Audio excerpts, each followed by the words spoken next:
Stoikisme seringkali dipuji sebagai salah satu filsafat yang paling bijaksana. Dengan prinsip untuk tetap tenang dalam badai kehidupan, fokus pada hal-hal yang bisa kita kendalikan, dan menerima takdir dengan cinta, Stoikisme seakan menjadi panduan sempurna untuk hidup bahagia. Namun, apa yang terjadi jika kebijaksanaan itu ternyata memiliki bahaya tersembunyi?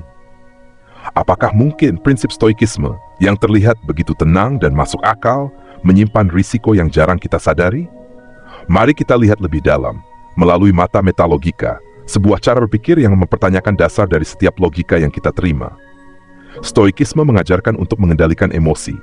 Namun, bukankah emosi adalah bagian dari kemanusiaan kita? Dalam psikologi modern, ada konsep yang disebut emotional suppression atau penekanan emosi. Penelitian menunjukkan bahwa menekan emosi secara berlebihan dapat meningkatkan stres, merusak kesehatan mental, bahkan memperburuk hubungan sosial. Dengan kata lain, menolak emosi tidak selalu membawa ketenangan, tetapi justru bisa menjadi bom waktu dalam diri kita. Lebih jauh lagi, prinsip stoik untuk menerima takdir seringkali disalahartikan sebagai pasrah total. Dalam sains, ada istilah learned helplessness atau ketidakberdayaan yang dipelajari. Ketika seseorang terlalu sering menerima keadaan tanpa mencoba mengubahnya, mereka bisa kehilangan motivasi untuk bertindak. Apakah mungkin dengan mempraktikkan stoikisme, kita malah menjadi apatis terhadap ketidakadilan, menyerah pada keadaan, dan kehilangan keberanian untuk memperjuangkan perubahan?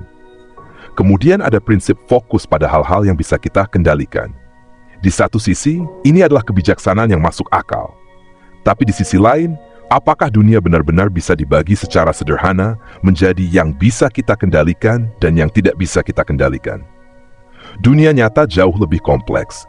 Banyak hal yang tampaknya di luar kendali kita sebenarnya bisa dipengaruhi, meski secara kecil sekalipun. Jika kita terlalu terpaku pada batasan ini, kita bisa kehilangan peluang untuk menciptakan dampak besar dari langkah kecil. Sekarang mari kita telaah stoikisme dari sudut pandang filsafat. Stoikisme seringkali mengedepankan ketenangan sebagai kebijaksanaan tertinggi. Tapi metalogika mengajarkan kita untuk mempertanyakan ini. Apakah ketenangan selalu bijaksana? Dalam sejarah, perubahan besar seringkali dimulai oleh mereka yang tidak puas, yang membiarkan kemarahan terhadap ketidakadilan membakar semangat perjuangan. Dari perspektif ini, ketenangan stoik bisa menjadi pedang bermata dua, menenangkan jiwa, tapi juga memadamkan api yang dibutuhkan untuk melawan. Dan akhirnya, mari kita bawa ini ke ranah eksistensial. Stoikisme mengajarkan bahwa hidup ini adalah permainan takdir yang harus kita terima. Namun jika hidup ini hanyalah serangkaian peristiwa yang sudah ditentukan, apa artinya usaha, harapan, atau mimpi? Apakah prinsip ini membuat kita lebih bijaksana, atau justru membuat hidup kehilangan maknanya? Metalogika membawa kita pada kesimpulan yang mengejutkan.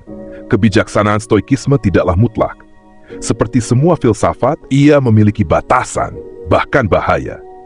Namun, justru dalam kesadaran akan keterbatasan inilah, kita bisa menemukan kebijaksanaan sejati. Stoikisme bukanlah jawaban atas semua pertanyaan hidup, melainkan alat yang harus digunakan dengan bijak dan penuh kesadaran. Karena pada akhirnya, hidup bukan tentang menekan emosi, menerima takdir, atau menjadi tenang sepanjang waktu. Hidup adalah tentang memahami, merasakan, dan bertindak di tengah kekacauan dunia ini. Ketika kita mendalami stoikisme, jangan hanya terpaku pada permukaannya. Pertanyakanlah setiap prinsipnya, bukan untuk menolaknya, tapi untuk memahaminya lebih dalam. Apakah kebijaksanaan dalam stoikisme benar-benar cocok untuk semua situasi? Apakah ketenangan selalu merupakan jalan keluar terbaik? Atau mungkin ada saat-saat di mana kita perlu merasakan kemarahan, ketidakpuasan, atau bahkan rasa putus asa untuk mendorong kita menuju perubahan? Dari sudut pandang metalogika, kita diingatkan bahwa tidak ada satu filsafat pun yang sempurna. Semua filsafat, termasuk stoikisme, hanyalah sudut pandang, cara untuk memahami dunia. Namun dunia tidak selalu sesuai dengan logika yang kita gunakan untuk memahaminya. Dalam stoikisme, kita diajarkan untuk amor fati, mencintai takdir. Tapi, apakah semua takdir layak dicintai? Apakah kita harus menerima ketidakadilan, kekejaman, atau penderitaan tanpa melawan? Disinilah kita perlu melihat lebih jauh. Bukan hanya menerima hidup apa adanya, tetapi juga bertanya bagaimana kita bisa membuatnya lebih baik. Stoikisme pada akhirnya adalah pedang bermata dua. Ia bisa membebaskan kita dari penderitaan yang tidak perlu, tetapi juga bisa membelenggu kita dalam kepasrahan yang berbahaya. Kebijaksanaan sejati adalah mengenali kapan kita harus menerima dan kapan kita harus melawan. Dan inilah paradoks terbesar dari stoikisme. Dalam usaha untuk mengendalikan diri, kita mungkin kehilangan esensi dari kemanusiaan kita, emosi, ketidaksempurnaan, dan bahkan ketidakpastian itu sendiri. Jadi, apa yang seharusnya kita lakukan? Jawabannya mungkin bukan memilih stoikisme atau menolaknya sepenuhnya, tapi belajar darinya, menggunakannya dengan bijak, sambil tetap membuka diri terhadap perspektif lain. Karena pada akhirnya, kebijaksanaan bukanlah tentang menemukan satu jalan yang benar. Kebijaksanaan adalah tentang memahami bahwa kebenaran itu sendiri seringkali tidak tunggal.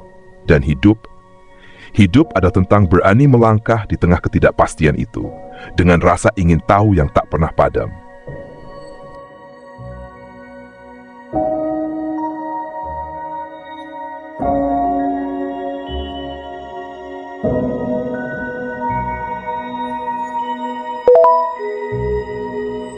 Thank you.